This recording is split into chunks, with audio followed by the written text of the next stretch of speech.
kebenaran solat di masjid kalau ikut bagi kerja persekutuan menetapkan 6 orang akan berjemaah. Jadi kita tunggu jawatan mufti dan akan dimaklumkan malam ini melalui kumpulan WhatsApp info Badawah. Jadi tuan-tuan boleh lihat dan seterusnya sekiranya berlaku jemputan. Jemputan solat Jumaat dah tentu jemputan untuk solat-solat padu 6 orang pun mungkin sebagai syarat 3 daripadanya, 3 lagi jemputan daripada tuan-tuan. Bolehlah tuan-tuan yang berminat terjemput tulis pada nama bahagian belakang buku kehadiran. Jadi kami boleh jemput tuan-tuan. Jadi seperti itu kami jawatan kuasa Masjid Jami' Badawah mohon maaf, mohon ampun sekiranya ada kekalahan kuasa dan sekiranya ada tindakan selepas ini pernyataan serta ini yang bersangkutan tuan. Kerana kami sedar tuan sangat mencintai masjid dan kemudian nilai yang terdatang imarahkan masjid. Kami mohon ampun dan maaf dan kami doakan tuan-tuan dan puan-puan terus dirahmati Allah, terus beribadah dan terus mohon agar negara kita jauh daripada pandemik COVID-19.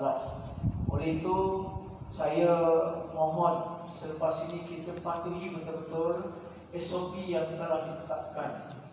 Ya, kalau pertama antaranya bawalah mask pelitup hidung dan mulut. Jadi jangan letak kunci saja kita pakai. Saya sangat terharu semalam bila saya singgah di masjid besar Nilai. Imam pegang syarat semua jemaah pakai pelitup dan suara masih boleh didengari. Dan nak masuk pun mereka sana memang dah ada dahulu dah PKPB ni bersekat. Orang muslimah tak dibenarkan masuk dalam masjid. Itu di Negeri Sembilan ni, di Negeri Sembilan. Jadi tuan-tuan, saya mohon lepas ini kita patuhi, datang ke masjid, bawa sejadah. Kalau tak bawa, gunakan sejadah yang dah disediakan di belakang di atas meja, gunakan supaya kita nak elakkan. Bagaimana dengan tujuan kita nak elakkan bakteri keluar daripada rongga mulut kita. Dan beri salam itu memang disunatkan. Jawab wajib dan cuma elakkan bersentuhan. Kerana kita dah baru kita dah dikabarkan ada rakan-rakan kita di kampung-kampung yang berhampiran mendapat pandemik. Dan alhamdulillah baru-baru ini sudah pun bebas. Cuma ada satu kes saja. Jadi saya mohon tuan-tuan jaga kesihatan dan kita pun ada dilanda denggi, jaga kebersihan rumah, halaman rumah. Dan saya mohon tuan-tuan doalah semoga negara kita penyakit COVID-19 ini terhindar daripada negara kita, insya-Allah. Saya dengan segala hormat, dengan segala syukur mempersilakan Al-Fadhil Ustaz untuk menyampaikan kuliah. Dipersilakan. Malam ni ada, besok saya silakan. Malam ni jemput kuliah. Malam ni kuliah yang paling ramai sekali ikut sejarah saya. Ikut catatan saya memang paling ramai. Dengan kelembutan tuan guru dia mulakan dengan Al-Fatihah sama-sama selawat, insya-Allah kita akan dirahmati Allah. Sekian. Assalamualaikum warahmatullahi wabarakatuh. أعوذ بالله السميع العليم من الشيطان الرجيم بسم الله الرحمن الرحيم الحمد لله الذي أكرمنا بنعمة الإسلام والإيمان وأنعمنا بنعمة الاستقامة والثبات على صراطه المستقيم أشهد أن لا إله إلا الله وأن محمدا عبده ورسوله اللهم صل وسلم على حبيبنا وشفيعنا محمد الأمين خاتم الأنبياء والمرسلين وعلى آله وأصحابه أجمعين قال سبحانك لا علم لنا إلا ما علمتنا إنك أنت العليم الحكيم اللهم فقهنا في الدين اللهم فقهنا في الدين اللهم فقهنا في الدين وعلمنا التأويل واهدنا إلى صراطك المستقيم أما بعد. Yang saya muliakan tuan pengurusi masjid, Tuan Imam, seluruh anggota kuasa masjid, tuan-tuan haji, puan-puan hajah, tuan-tuan dan puan-puan muslimin dan muslimat, para jamaah yang dirahmati Allah sekalian. Alhamdulillah, pertama-tamanya dan selama-lamanya marilah kita bersama-sama merakamkan setinggi-tinggi kesyukuran kepada Allah Subhanahu wa taala dengan melafazkan perkataan alhamdulillah sebagai melahirkan betapa bersyukurnya kita kepada nikmat umur yang dianugerahkan oleh Allah Subhanahu wa taala pada pagi ini, pada hari ini, pada 23 Rabiul Awal ini. Moga-moga kehadiran kita dengan rahmat dan kasih sayang daripada Allah, hidayah atau taufik daripada Allah, kita dapat terus melaksanakan sunnah Rasulullah sallallahu alaihi wasallam. Dan alhamdulillah pada pagi ini kita dapat menunaikan solat fardu subuh secara berjamaah. Taqabbalallahu minna wa minkum ya karim. Moga-moga diterima oleh Allah Subhanahu wa taala. Dan alhamdulillah Allah taala masih pilih kita pada pagi ini, mungkin pagi yang terakhir untuk kita untuk bulan inilah.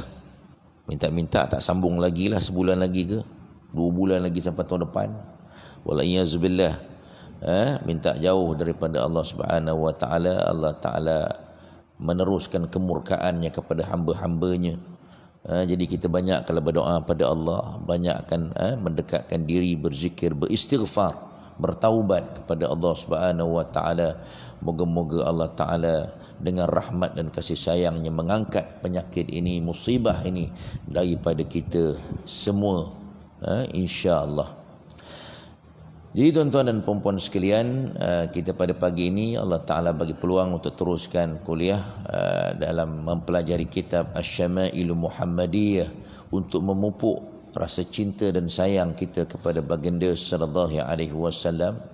Moga-moga ia memberikan motivasi kepada kita untuk terus beramal dengan segala sunnah Rasulullah sallallahu alaihi wasallam yang menyebabkan rahmat melimpah ruah diturunkan oleh Allah Subhanahu wa taala, insya-Allah.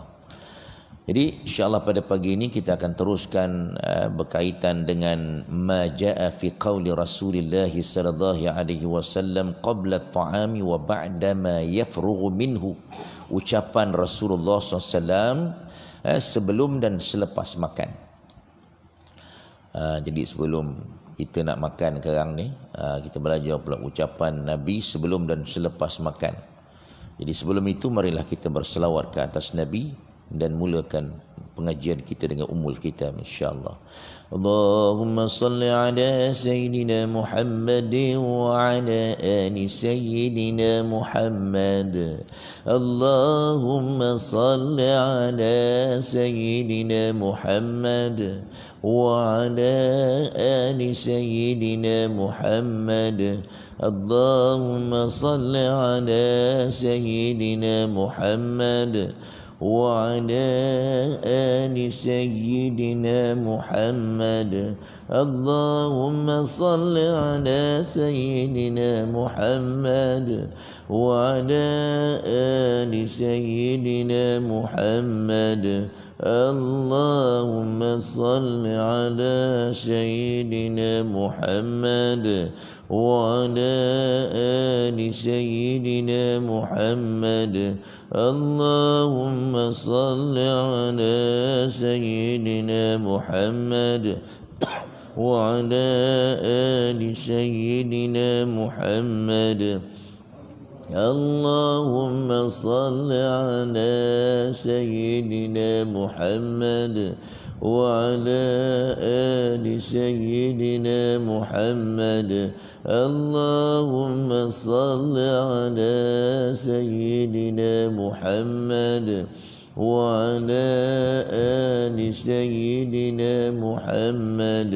اللهم صل على سيدنا محمد وعلى آل سيدنا محمد اللهم صل على سيدنا محمد وعلى آل سيدنا محمد أعوذ بالله من الشيطان الرجيم بسم الله الرحمن الرحيم الحمد لله رب العالمين الرحمن الرحيم مالك يوم الدين إياك نعبد وإياك نستعين اهدنا الصراط المستقيم صراط الذين أنعمت عليهم غير المغضوب عليهم ولا الضالين آمين. Alhamdulillah. Barakallahu lana wa lakum jami'a. Moga-moga kita semua dirahmati, diberkati Allah. Jadi tuan-tuan dan puan-puan muslimin dan muslimat, para jamaah yang dirahmati Allah sekalian, bab yang kita nak pelajari pada bab pagi ini menceritakan tentang ucapan Rasulullah sallallahu alaihi wasallam sebelum dan selepas makan. Hadis 178. Keberkatan makanan yang disebut dengan nama Allah, itu tajuk dia. Keberkatan makanan-makanan yang dimakan oleh kita apabila kita mulakan dengan menyebut Bismillah sekurang-kurangnya. Sempurna Bismillahirrahmanirrahim. Daripada Abi Ayyub Al-Ansari radhiyallahu an qala kunna 'inda an-nabiy sallallahu alaihi wasallam yawman faqurriba ta'aman فلم أرى طعاما كان أعظم بركة منه أول ما أكلنا ولا أقل بركة في آخره قلنا يا رسول الله كيف هذا قال إنا ذكرنا اسم الله حين أكلنا ثم قعد من أكل ولم يسم الله تعالى فأكل معه الشيطان. Ya tuan-tuan dan puan-puan muslimin dan muslimat yang dirahmati Allah sekalian, daripada Abu Ayyub Al-Ansari. Abu Ayyub Al-Ansar ni orang Madinah tuan-tuan. Orang yang mula-mula sekali Nabi singgah ke rumah dia apabila Nabi sampai ke Madinah Al-Munawwarah. Mula-mula Nabi sampai, semua berebut nak bawa Nabi ke rumah masing-masing. Tapi Nabi kata, aku tengok unta aku ni, da'hu fa innahu yu'mar. Kata Nabi, biarkan unta aku ini berhenti dekat mana, kerana dia telah diarah oleh Allah Subhanahu wa taala. Dan sahabat yang bernama Abu Ayyub Al-Ansari inilah yang beruntung, kerana Allah Taala pilih rumahnya menjadi tetamu Rasulullah sallallahu alaihi wasallam. Nabi bertamu di rumah dia sebelum Nabi buat rumah sendiri. Selepas dibina, Nabi buat rumah sendiri itu pun selepas dibina Masjid An-Nabawi. Ini Abu Ayyub Al-Ansari ini. Jadi dia cerita apa?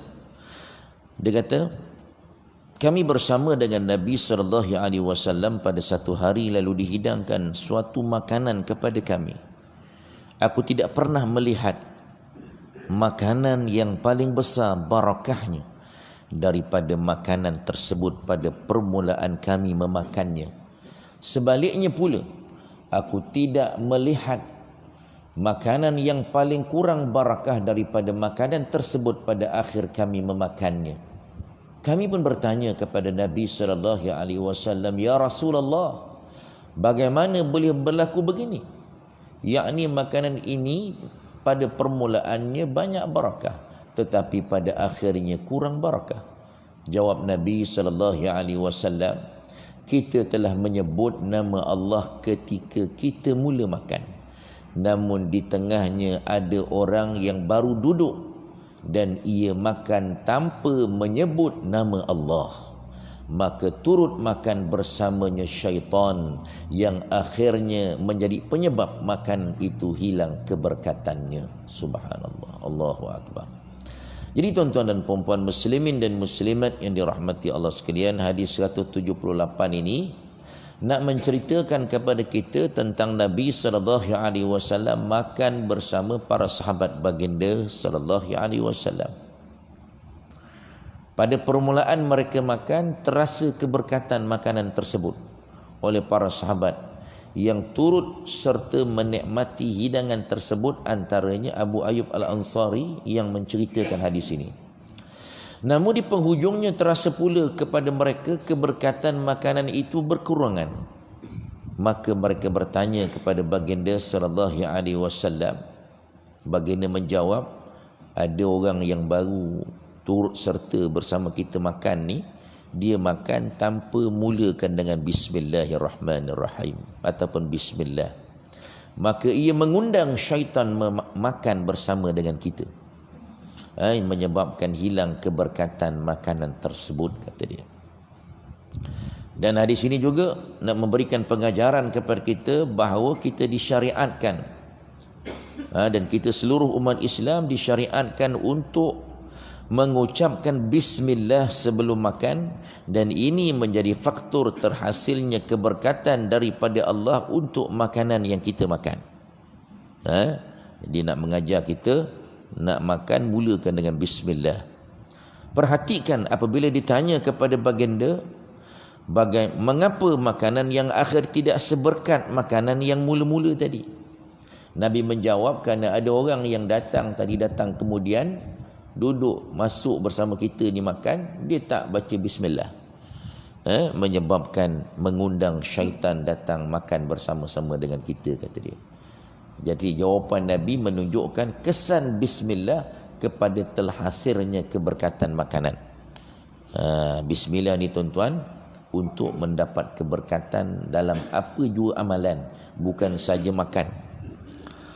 Nabi kata, man lam yabda bi bismillah kullu amrin dhi balin lam yabda bi bismillah fahuwa aqta. Hadis sahih daripada Bukhari dan Muslim. Nabi kata, sesiapa yang tidak memulakan sesuatu pekerjaannya dengan bismillah, kurang keberkatannya. Ni dia tuan-tuan. Apa yang kita nak buat, Bismillahirrahmanirrahim. Lebih-lebih lagi untuk makan sebagaimana yang kita belajar ni. Apa sahaja yang kita nak buat. Jadi berdasarkan hadis di atas, kelebihan membaca bismillah sebelum makan dan sudah terhasil dengan sekadar membaca bismillah tanpa ar-Rahman dan ar-Rahim, itu sekurang-kurangnya dengan nama Allah. Dengan nama Allah, tanpa kita sempurnakan dengan ar-Rahman dan ar-Rahim. Namun yang sempurnanya apabila kita sempurnakan bacaan Bismillahirrahmanirrahim dengan nama Allah yang Maha Pengasih lagi Maha Penyayang. Menurut para ulama, hukumnya sunat membaca bismillah ini kita baca dengan kuat.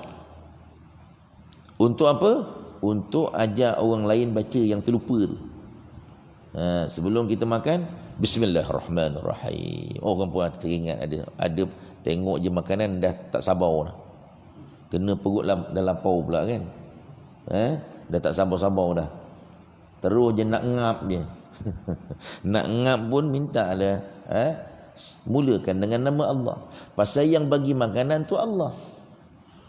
Yang bagi makanan tu Allah, yang nak bagi kenyang pun Allah, bukan makanan itu yang mengenyangkan. Kadang-kadang kita minum air pun boleh kenyang, pasal Allah Ta'ala yang bagi kenyang. Ini orang kita banyak yang salah, yang tak berapa nak faham. Dia rasa kalau tak makan nasinya tak kenyang. Yang mengenyangkan bukan nasi tu, yang mengenyangkan Allah. Akidah kita boleh rosak tuan-tuan, bahaya. Jadi nak makan kita kena Kena ingat yang mengenyangkan Allah, apa jua makanan yang kita makan tu rezeki daripada Allah. Apa saja yang kita makan, Allah Ta'ala yang bagi rezeki. Yang nak bagi kenyang tu adalah Allah. Kadang-kadang orang makan berpinggan-pinggan pun tak kenyang-kenyang. Pasal apa? Pasal Allah Ta'ala tak bagi kenyang ni. Itu dia tuan-tuan. Ni kena betulkan. Aku tak boleh tak makan nasi, orang tak kenyang lah. Salah tu. Makan roti ke, makan biskut ke, oat ke pun boleh kenyang. Kalau Allah Ta'ala yang bagi kita kenyang, insya-Allah tuan-tuan. Jadi kita disunatkan baca kuat supaya orang lain boleh dengar dan orang lain boleh baca. Pasal ada orang yang terlupa. Itu dia, untuk ingatkan orang lain. Menurut pandangan imam kita Al-Imam Syafi'i, jika sekumpulan orang yang menikmati suatu juadah makanan secara serentak dan bersama, memadai dengan seorang daripada mereka membaca bismillah. Kalau makan ramai-ramai, memadai seorang baca pun dah cukup untuk mendapat keberkatan tu. Dengan itu gugurlah tuntutan membaca bismillah daripada yang lain yang turut hadir ketika bismillah dibaca, dan syaitan tidak akan makan bersama dengan mereka. Syaitan tak datang nak makan bersama. Itu kalau makan secara berjamaah. Kalau seorang-seorang kena masing-masing baca lah. Kalau berjamaah memadai, tapi kalau tuan-tuan nak baca sendiri pun lagi baik kan, lagi menambahkan. Tapi gugurlah tuntutan membaca bismillah daripada kita semua kalau ada hadis seorang yang baca. Itu sekurang-kurangnya. Kalau kita tak baca doa yang lain tu, baca doa sebelum makan, itu pun ada hadisnya yang kita duk baca, minta keberkatan Allahumma barik lana. Paling kurang pun bismillah. Nak lagi baik bismillahirrahmanirrahim. Nak lagi baik tambah lagi Allahumma barik lana fima razaqtana wa qina adzabannar. Ya Allah, ya Tuhan kami, berilah keberkatan apa yang kami makan, apa yang kami rezekikan, apa yang diberikan kepada kami rezeki untuk makan ni. Jadi tuan-tuan, adapun jika ada yang terlewat datang, dia datang lambat, orang lain dah start, dia baru sampai, dituntut ke atasnya baca sendirilah bismillahirrahmanirrahim. Kalau tidak, syaitan akan menumpang makan. Hal ini sekaligus akan menjejaskan keberkatan makanan daripada rakan-rakan yang lain yang ditumpanginya. Situasi yang kedua inilah yang dipahami daripada hadis di atas, kata dia. Jadi tuan-tuan, kita amalkanlah. Kalau makan ramai-ramai, seorang baca, kuatkan baca supaya orang lain dapat sama. Lain tak baca pun tak apa. Itu dia tuan-tuan. Keberkatan ni tuan-tuan, keberkatan ni nampak sahabat-sahabat dia boleh rasa barakah. Keberkatan daripada makanan. Dia rasa tiba-tiba ke ujung tak rasa berkat. Subhanallah. Apa makna keberkatan? Kebaikan. Dia makan tak gelojoh, senantiasa merasa bersyukur dengan makanan yang dimakan, rasa cukup daripada apa yang dia makan. Itu di antara tanda-tanda keberkatan ketika makan. Keberkatan selepas makan tuan-tuan, apabila dengan makanan yang kita makan memberikan motivasi kepada kita untuk beribadah, memberikan kekuatan untuk beribadah, itu makna barakah. Tapi kalau kita makan menyebabkan kita lagi kerja mata nak lelap je, perut dah berat, kerja nak tidur kerja, itu di antara tanda-tanda kurangnya keberkatan daripada makanan yang kita makan. Mungkin dengan gelojohnya, mungkin dengan tak ingat Allahnya. Kalau keberkatan masa makan ni, kita makan tu masih lagi ingat Allah. Makan tak lama-lama, tak berlama-lama ketika makan. Kita dah belajar itu kan, cara Nabi duduk. Nabi duduk makan, dia cara duduk tu macam tak nak duduk lama. Kita bila dah bersila, memang nak duduk lama lah tu. Siap boleh bersembang-sembang lah lagi kan. Allahu Akbar. Itu kita. Itu dia tuan-tuan, hadis 178. Hadis 179 daripada Aisyah pula menceritakan, qala Rasulullah sallallahu alaihi wasallam, idza akala ahadukum fanasiya an yadhkura Allah taala ala ta'ami falyaqul bismillah awwalahu wa akhirahu. Ini dia lagi satu. Rasulullah SAW bersabda, Aisyah menceritakan, apabila seseorang daripada kamu makan, tiba-tiba dia terlupa nak menyebut nama Allah ketika dia mula makan tadi, maka Nabi mengajar kita, hendaklah dia baca bismillahi, dengan nama Allah, awwalahu wa akhirahu, bukan awalihi. Kita duk baca, banyak orang baca awalihi wa akhirihi, salah baris. Awwalahu wa akhirahu, dengan nama Allah, dengan nama Allah untuk permulaan dan pengakhirannya. Itu kalau kita dah terlupa. Terlupa tu jangan biarkan lama. Bila teringat dia cepat-cepat baca. Jangan biarkan dekat nak habis baru nak baca. Dah teringat dah ni. Aku terlupa lah. Baca teruslah. Jangan tangguh-tangguh. Hari ini mengajar kita apa yang harus dilakukan apabila terlupa makan, terlupa membaca bismillah pada permulaan makan. Iaitu kita hendaklah membaca bismillah ya awwalahu wa akhirahu. Dengan bacaan tersebut kita mengembalikan nama Allah pada makanan yang telah dimakan dan bakal yang kita makan. Dalam hadis yang lain, Rasulullah sallallahu alaihi wasallam menceritakan, apabila seseorang hamba menyebut ucapan bismillah tersebut, syaitan yang tadinya makan bersama-sama tadi, bila kita tak baca tadi, syaitan dah makan bersama-sama dengan kita. Kerana kita terlupa, akan muntah kembali apa yang dimakan. Syaitan tu akan muntah. Kalau tidak, syaitan akan jadi gemuk. Jadi gemuk. Lagi dia bersemangat nak mengacau kita. Jadi tuan-tuan, jadi untuk muntahkan syaitan tu, apa yang dimakan tadi muntahkan. Dan taujihan untuk kembali ini merupakan saranan untuk kembali mengingati Allah sebaik menyedari bahawa kita melupainya. Ini pengajarannya yang paling besar dalam apa jua, bukan saja bab makan ni. Apa jua dalam kehidupan kita ni, kalau terlupa je Allah, cepat-cepat kembali. Kita kena jadi orang yang hati ni hadirkan Allah, senantiasa ada Allah. Bila lupa je cepat-cepat ingat balik, astagfirullahalazim, Allahu akbar, Allahu akbar, subhanallah, walhamdulillah, Allahu akbar. Saat kita lupa kepada Allah, saat itulah syaitan akan menerpa kita. Bukan saja bab makan, tuan-tuan, kat luar pun, yang selain daripada makan tu pun, kalau kita lupa Allah je, syaitan akan cepat-cepat kacau kita.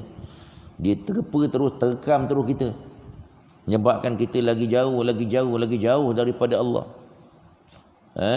Bila kita kembali mengingati Allah, syaitan akan berundur daripada kita.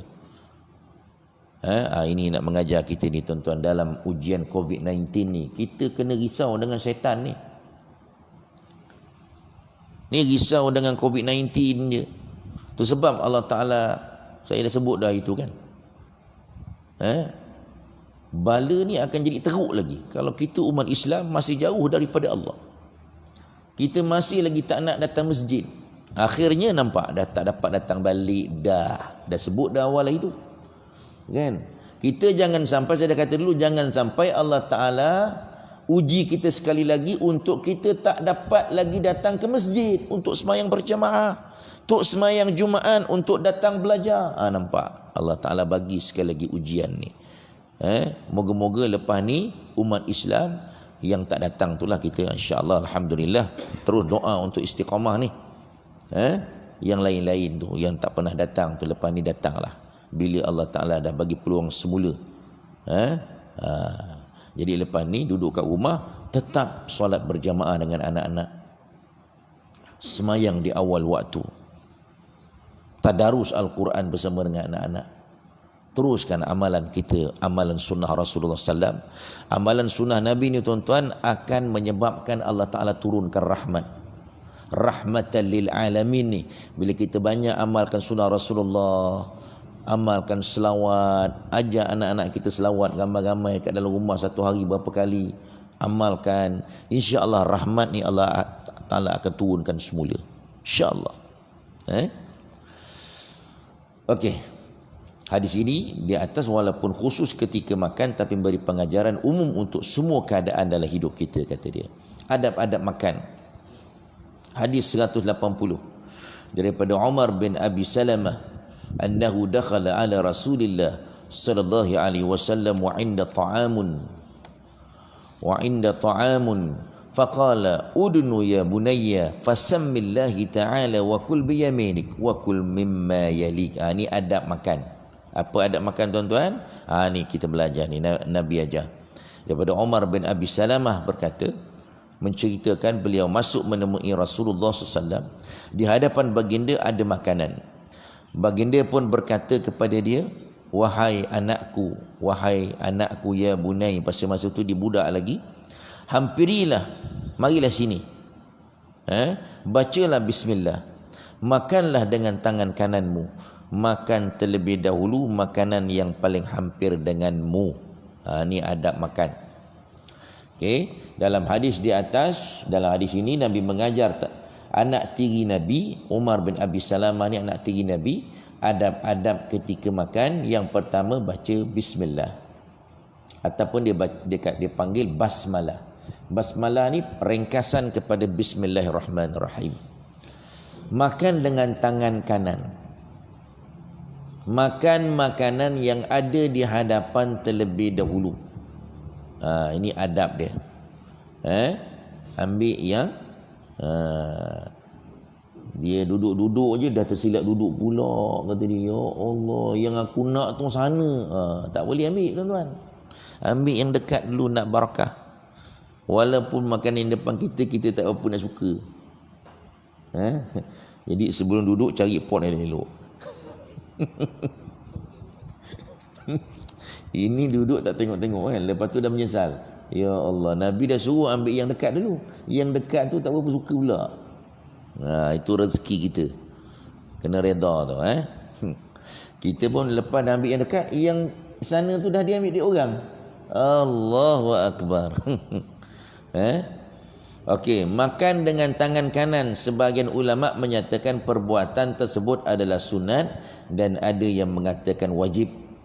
Yakni kalau wajib, hukumnya berdosa siapa yang makan dengan tangan kiri sedangkan dia mampu makan dengan tangan kanan. Imam As-Subki mentarjihkan pandangan yang menyatakan sebagai wajib kerana Imam Subki ni imam dalam mazhab kita ni.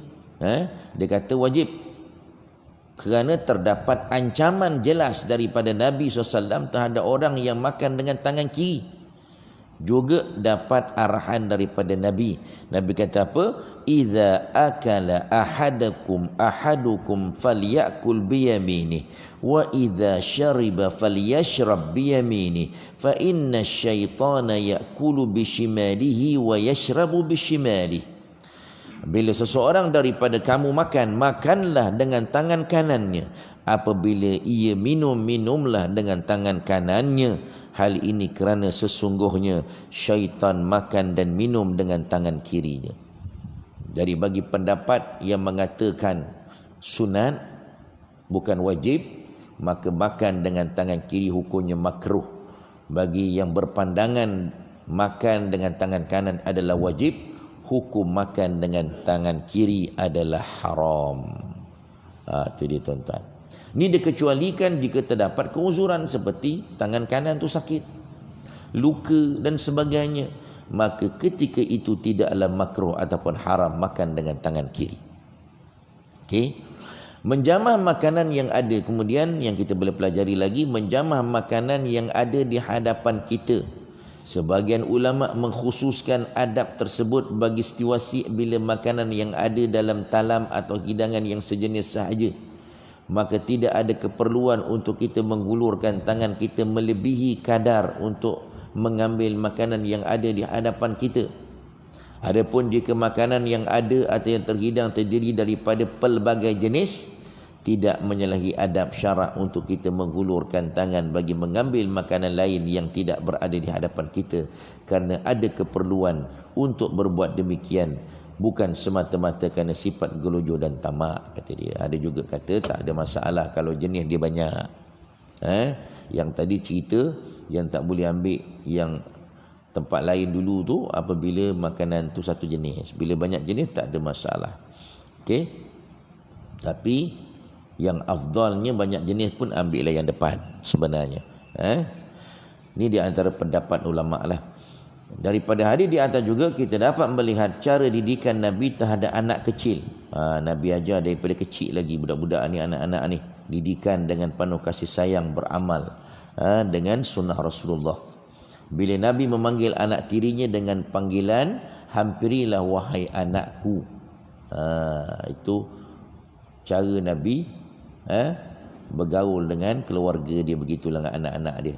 Ada adab dan secara amali atau praktikalnya dengan ada adab ketika makan dijelaskan Nabi pada sesi makan, maka akan terus melekat dalam fikiran anak-anak tanpa perlu mereka menghafal. Jadi caranya bila berada dalam keadaan tu terus saja.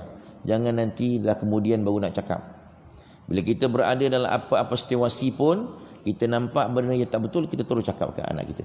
Jangan tunggu, pasal dia boleh nampak depan mata dan boleh buat. Contoh, tengok anak-anak buang sampah tak dalam tong sampah. Terus cakap dengan dia, okey, ni Islam ni agama yang menjaga kebersihan, ambil sampah, buang dalam tong sampah. Ambil sekarang. Terus dia buat. Masuk rumah tak bagi salam. Keluar balik, masuk bagi salam, baca bismillah. Nak buka pintu, bismillahirrahmanirrahim. Kita nampak tadi tak ada bunyi, engkau baca bismillah tak tadi? Tak baca kan? Masuk, keluar balik, baca bismillah, bagi salam. Itu praktikal yang Nabi ajar.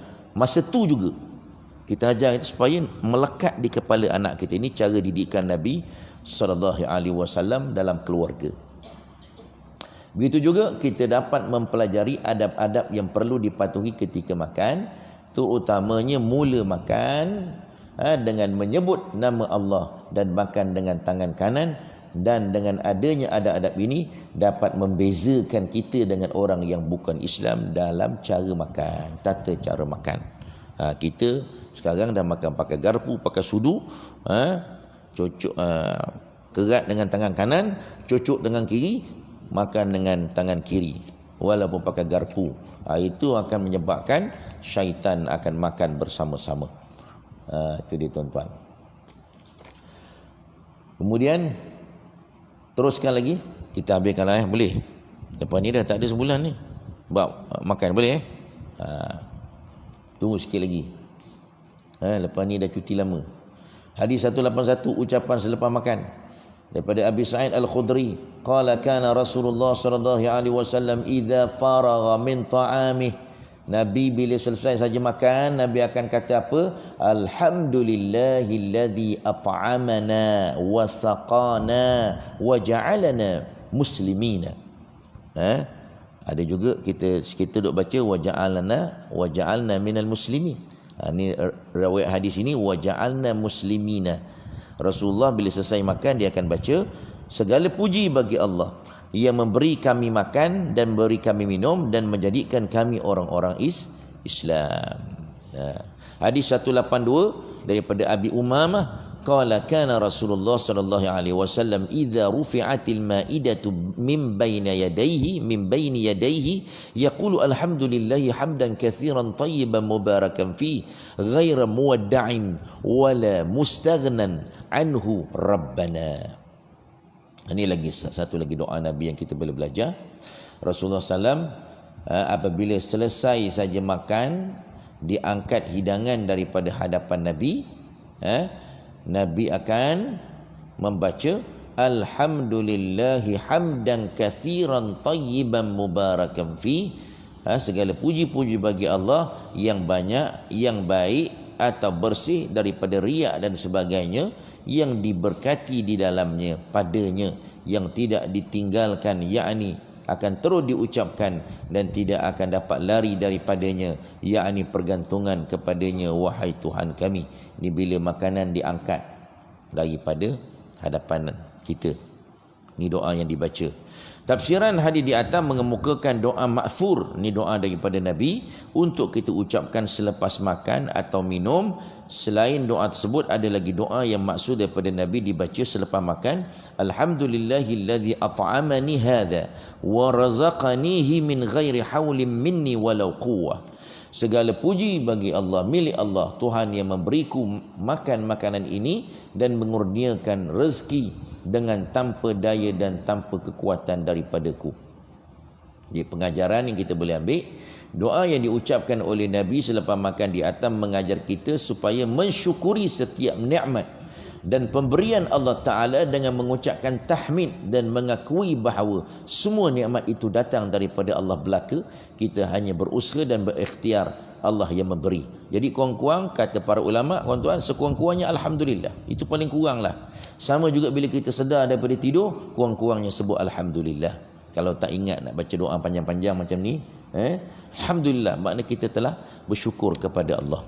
Dalam Al-Quran, Allah Ta'ala memberi jaminan bahawa dengan bersyukur akan ditambahkan lagi nikmat oleh Allah, sebagaimana firman-Nya, wa ista'adzana rabbukum la in syakartum la azidannakum wa la in kafartum inna azabi lasyadid. Sesungguhnya ingatlah ketika Tuhan kamu memberitahu, demi sesungguhnya jika kamu bersyukur nescaya aku akan tambahi nikmatku kepadamu, demi sesungguhnya jika kamu kufur engkau sesungguhnya azabku amat keras.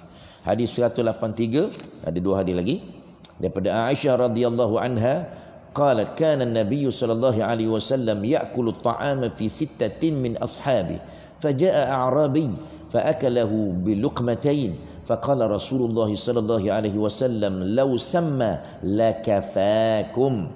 Nabi, Aisyah menceritakan, Nabi satu hari makan bersama dengan orang sahabat, 6 orang sahabatnya. Kemudian datang seorang A'rabi. A'rabi ni tuan-tuan orang Badui, orang asli Arab, datang daripada padang pendalaman ni, daripada padang pasir lah. Dia turut menikmati makanan tersebut dengan 2 suapan.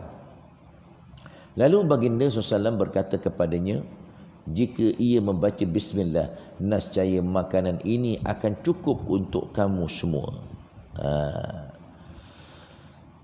Jadi dalam hadis ini dan sebahagian daripada hadis 179 tadi, ada dengan sanad yang sama, kata dia, memberi kepahaman kepada kita bahawa makanan walaupun yang sedikit, jika dibacakan bismillah ketika menikmatinya, akan dilimpahi dengan keberkatan oleh Allah dan akan dirasai cukup oleh orang-orang yang makan. Kita baca bismillah nanti, keberkatannya dirasa cukup walaupun sedikit. Sebab itu Nabi kata la kafakum, lam tu lam taukid, pasti kamu akan rasa cukup walaupun sedikit dengan keberkatan membaca bismillahirrahmanirrahim. Cara mendapat keredaan Allah daripada makanan, ada yang terakhir 184 daripada Anas bin Malik radhiyallahu anhu qala qala Rasulullah sallallahu alaihi wasallam innallaha la yarda 'anil 'abdi an ayyakala al-aklata aw yashraba syarbata fayahmadahu 'alaiha. Rasulullah bersabda, Anas bin Malik cerita, sesungguhnya Allah Ta'ala meredai seorang hamba apabila makan sesuatu makanan ataupun minum sesuatu minuman, ia bertahmid, sebut Alhamdulillah atas makanan atau minuman yang dimakannya itu. Dipahami daripada hadis ini bahawa mengucapkan tahmid selepas makan akan mengundang keredaan Allah, di samping dapat menikmati rezeki daripada Allah. Mengucapkan tahmid selepas makan boleh dilakukan dengan membaca doa-doa selepas makan yang dikemukakan tadi, ataupun sekurang-kurangnya dengan membaca Alhamdulillah. Al-Imam Nawawi menyebut, dia kata mengucapkan Alhamdulillah sahaja sudah terhasil tuntutan sunnah tersebut. Kurang-kurangnya baca Alhamdulillah. Nak mula kurang-kurang baca bismillah, akhir Alhamdulillah. Jadi hadis ini mengajar kita untuk mencari redha Allah dalam setiap perbuatan dan amalan, termasuk ketika makan dan minum, bekerja mencari rezeki dan sebagainya. Nak mengajar kita dalam apa jua pekerjaan yang kita nak buat, redha Allah yang kita kena cari. Kemurkaan Allah kita kena jauhkan. Jangan buat apa-apa tak ingat ni Allah Ta'ala redha ke tidak ni. Membujur lalu melintang patah, orang kata kan. Buat je tak kira apa pun. Menurut Al-Imam Ahmad, jika terhimpun pada satu makanan itu 4 perkara, sempurnalah makanan. Imam Ahmad kata apa? Bila ada 4 perkara ni, sempurnalah makanan itu. Yang pertama, sebut nama Allah pada awalnya, iaitu ketika nak mula makan. Yang kedua, menyebut Alhamdulillah di akhirnya, yakni selepas makan. Yang ketiga, dinikmati dengan banyak tangan, yakni dinikmati secara berjamaah. Makanan ni nak barakah tuan-tuan. Kalau makan kat rumah pun makan sama-sama. Ni seorang makan dalam bilik, seorang makan kat store, seorang makan dekat luar rumah, seorang makan bawah pokok. Allahu Akbar. Makan berjamaah. Okey. Kemudian yang paling penting, daripada sumber yang halal. Kadang-kadang kita beli itu memanglah ada halal, tapi duit kita tu dapat daripada yang haram, dia akan jadi haram juga. Ini dia tuan-tuan dan puan-puan muslimin dan muslimat, tentang adab makan. Satu lagi kat sini ada sikit hukum. Wanita dalam haid, adakah boleh baca bismillah? Bagi orang perempuan, dan kita ada isteri ada anak, bagi wanita yang sedang dalam haid dan nifas, mereka juga dituntut membaca bismillah sebelum makan, tetapi hendaklah niat sebagai zikrullah, bukan niat membaca Al-Quran. Pasal bismillah ni ada di dalam Al-Quran. Pasal dia salah satu daripada ayat Quran. Jadi niat sebagai zikir. Begitu juga dituntut membaca tahmid, tetapi dengan niat yang sama. Sama juga. Orang perempuan tuan-tuan, beritahu isteri kita, anak-anak kita, bukan saja bismillah, apa jua amalan yang biasa diamalkan ayat Quran. Contoh, biasa baca 3 kul sebelum tidur, kan, sunnah Nabi. Baca pagar diri dengan baca 3 kul. Apabila memang dah diamalkan, dah jadi amalan rutin harian, ulama membenarkan kalau dibaca walaupun ketika itu dia tak semayang, dia tak boleh semayang, haid dan nifas, dengan niat zikir. Tapi syaratnya kena dah jadi rutin. Dah baca 3 kul biasa, ayat kursi baca selalu. Lepas tu 3 kul. Yang pendek-pendek, yang panjang-panjang tak boleh. Yasin tak boleh, panjang-panjang. Surah Mulk tak boleh. Yang pendek-pendek itu dibenarkan oleh para ulama, termasuklah bismillah ni. Auzubillah. Okey. Makanan yang haram, adakah dituntut membaca bismillah? Bagaimana pula jika seseorang itu makan makanan yang haram ataupun makruh, adakah ia dituntut baca bismillah? Tidak disunatkan membacanya jika makanan itu haram pada zatnya, seperti makan daging khinzir, bismillahirrahmanirrahim. Minum arak, bismillahirrahmanirrahim. Termasuk isap ukuk, makruh. Ini hukum makruh, yang pegang makruh. Yang dah tu hukum haram sekarang, isap ukuk, bismillahirrahmanirrahim. Sudah tu, alhamdulillah. Yang makruh tak boleh baca bismillah. Adapun jika makanan itu bukan haram pada zatnya, tapi haram pada cara mendapatkannya, seperti dibeli dengan wang haram, ataupun makan tu daripada makanan yang kita curi. Pakai jubah curi dekat dekat Sakan, dekat Maidin, kan, lepas tu baca bismillah. Jadi dia kata kalau makanan itu bukan haram pada zatnya, haram pada cara mendapatkannya, seperti dibeli dengan haram, dicuri dan sebagainya, masih lagi disunatkan baca bismillah sebelum memakannya. Untuk makanan ni masih lagi disunatkan. Dia kata tapi dia bukan haram pada zatnya. Yang zatnya haram itu makruh tu yang tak disunatkan baca bismillah ketika sebelum, dan baca alhamdulillah ketika selepas makan. Satu lagi tuan-tuan, satu lagi dalam hadis Nabi saya nak kongsikan. Kalau kita makan Terutama kita tahu makanan ni ada sponsor daripada siapa-siapa, doakan dekat tuan dia. Diajar oleh Nabi, apa doa dia? Allahumma at'im man at'amana. Allahumma at'im man at'amana. Ikut saya tuan-tuan. Allahumma at'im man at'amana. Allahumma at'im man at'amana. Wasqi man saqana. Man saqana. Wasqi man saqana. Ya Allah, kalau tak ingat bahasa Arab, bahasa Melayu, ya Allah, Allahumma at'im, ya Allah bagilah makan kepada orang yang bagi makan kepada kami. Wasqi, bagilah minum kepada orang yang bagi minum kepada kami. Itu di antara sunnah. Kita doakan orang yang bagi makan tu. Kita selalu baca ada doa yang lain, Allahumma barik ala sahibi hadzal ta'am, ya Allah bagilah keberkatan kepada orang yang bagi makan ni. Boleh juga yang itu pun. Ini antara doa yang diajar oleh Nabi sallallahu alaihi wasallam. Jadi saya rasa itu sahaja untuk kali ini. Minta maaf ambil masa yang panjang pasal ni kuliah subuh terakhir untuk bulan ni. Kita tak tahu lagi, entah-entah bulan depan lagi sekali. Terus sambung. Waliyazubillah lah, minta jauh lah.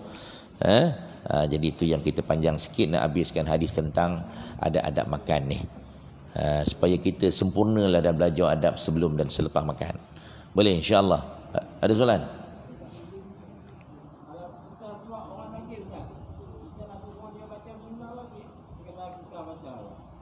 Dia yang baca. Pasal dia yang makan. Cuma kita nak mulakan sesuatu, kita yang baca bismillah. Kita bismillah kan, kita bismillah tu kan kita nak memulakan memberi makan kat dia. Suapkan dia bismillahirrahmanirrahim, bukan kerana kita yang makan. Dan kita boleh ingatkan dia dengan bila kita bismillahirrahmanirrahim, dia pun ingat baca bismillah. Yang kena baca sebenarnya dia, bukan kita. Pasal dia yang masuk makanan tu ke dalam mulutnya, masuk ke perutnya. Wallahu a'lam. Boleh? Ada lagi satu. Bau wuduk.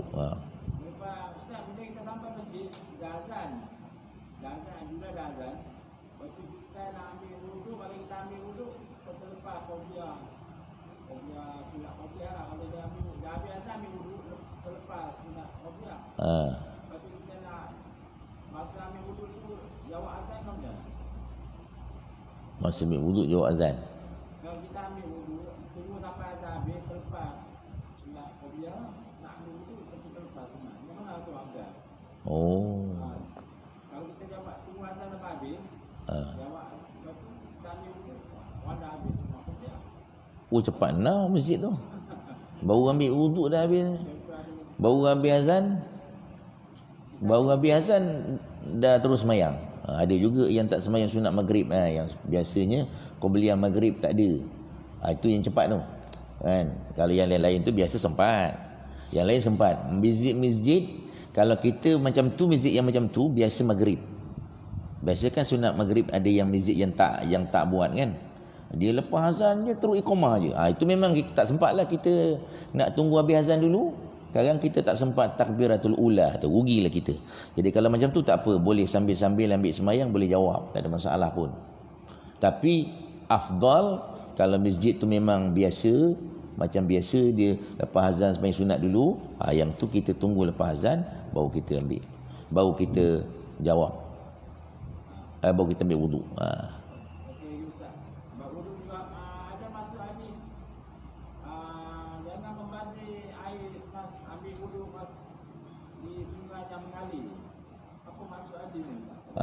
Nabi kata, ya.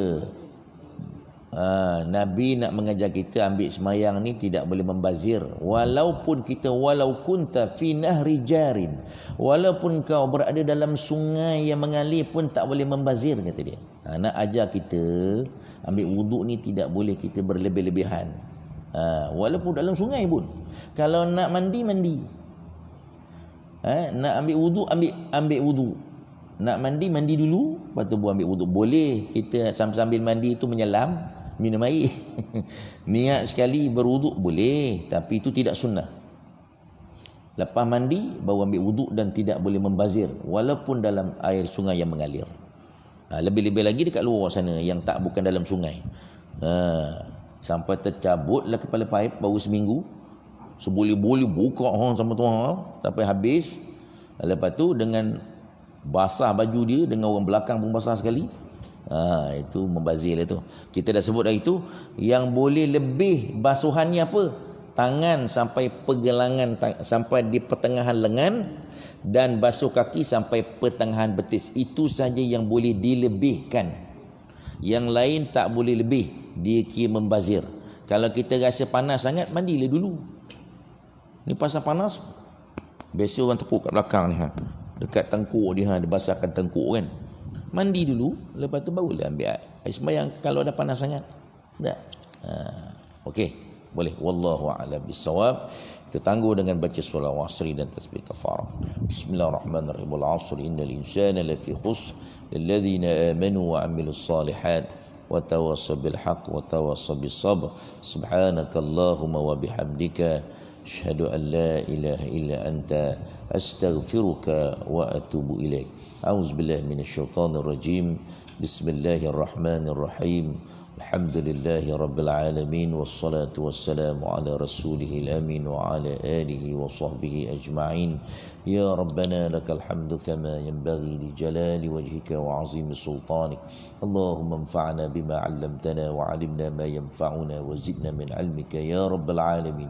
Allahumma arzuqna fahman nabiyyin wa hifzal mursalin wa ilhamal malaikatil muqarrabin fil 'afiyati ya arhamar rahimin. Allahumma ja'al jam'ana hadha jam'an marhuma wa tafarruqana min ba'dihi tafarruqan mubarakan ma'suma. Sallallahu alaihi sayyidina Muhammad walhamdulillahi rabbil alamin. Jangan lupa semayang dulu, semayang sunat isyraq, nak dapat pahala haji dan umrah. Siapa yang dah batal turun ambil semayang, nak naik balik. Jangan turun balik terus. Semayang dulu.